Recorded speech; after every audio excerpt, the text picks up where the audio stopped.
Hi, everybody. Welcome to Afterburner. I'm Bill Whittle. You know, it occurred to me not too long ago why I have this remarkable and somewhat odd job in the first place. A lot of it has to do with the fact that people, to my continuing amazement and great honor, like to hear what I have to say about history and maybe an analysis of current events. But really, I think the entire reason there's a punditry business in the first place is because of the single greatest source of human psychological stress and discomfort, and that is uncertainty. Not knowing something is tough, not knowing what's going to happen to you, your family, your country, and the entire civilization that you live in, well, that can be pretty much unbearable. Most of us would rather hear concrete bad news and prepare to deal with it than to live in a constant state of anxiety. Virtually all men who have faced combat say that the hour before the battle, the waiting, was far worse than the fighting itself, despite the horrors. Now, I say all of this because this is a year unlike any other. So many of us feel that the country, indeed the entire West, is in mortal danger, and we want to know what's going to happen. You know, when ancient cartographers were drawing up their maps of the known world, they would often write into the margins of the great unknown the phrase, "Here be dragons." They literally drew serpents in the waters where they had dared not sail. This election year is so extraordinary, so completely unlike anything that's ever come before, that we simply can't look to the first Wednesday in November and speculate the way we could in the past. So what will be the outcome of the day after the election in 2016? There be dragons. There are so many remarkable variables at play this year that it's simply beyond us to figure them out, but logic is our friend here.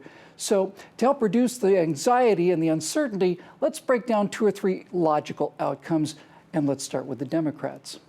Now, it is certain that the FBI is proceeding with the case against Hillary Clinton in a methodical, careful way, and it's also certain that they will bring pallets of evidence to the Justice Department showing thousands of counts of felonious disregard for the nation's security regarding the secret, top secret, and above top secret emails that she had stored on her private server. Now, the question is, of course, will Attorney General Loretta Lynch, which really means will Barack Obama, indict the Democratic nominee in the middle of her virtually unopposed march to the coronation? If the answer is no, then we no longer live in a republic, we live in an aristocracy. But if the answer is yes, it will throw the Democratic Party into utter turmoil. Would Joe Biden parachute in to rescue the party? He wouldn't have any delegates. Would it then become Bernie's race? It's literally unfathomable. Now, there is one piece of late-breaking actual evidence, however. One of the technicians who did the work on the private server has apparently been immunized, and it's my limited understanding that immunization against prosecution is something that requires the Justice Department's approval. They wouldn't grant immunity to someone unless they thought they could get a much bigger fish in the bargain. So what happens if the Democratic Party nominee for President of the United States is suddenly charged in the middle of the election with numerous felony counts? Here be dragons. And on the Republican side, as I write this, it's starting to look possible that Donald Trump may not have enough delegates to have the nomination wrapped up in advance. Ted Cruz has said there would be hell to pay if the leader, in terms of delegates, did not get the nomination. Does that mean he would endorse Trump without the brokering? It seems very unlikely that Trump would do the same for Cruz.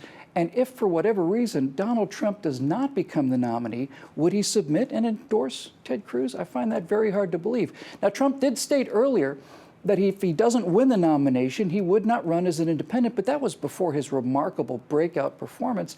If we go into the convention without anyone having enough delegates to make it a formality, then what?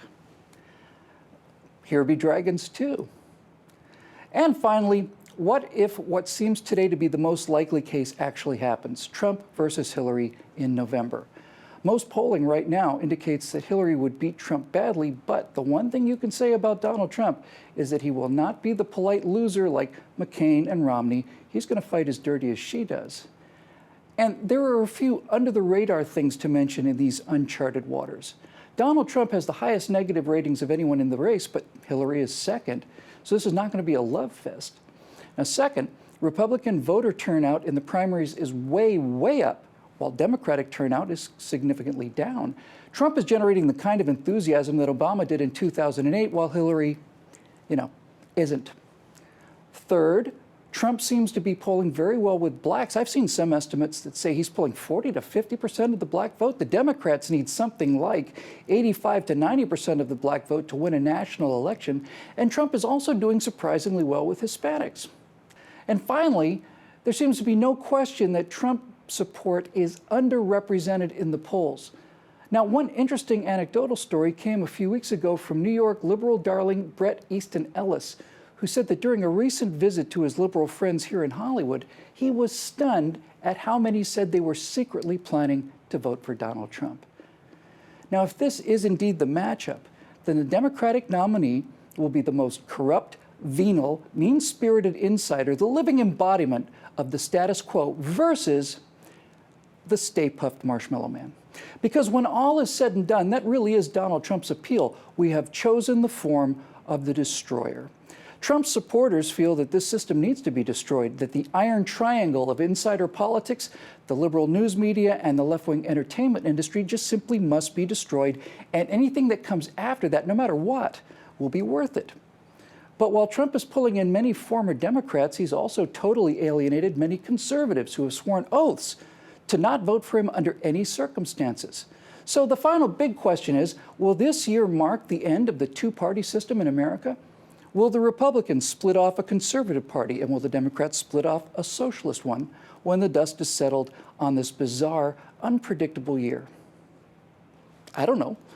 But I do know that out there, beyond the horizon of the foreseeable future, there are strange and uncharted waters, and there be dragons there for sure.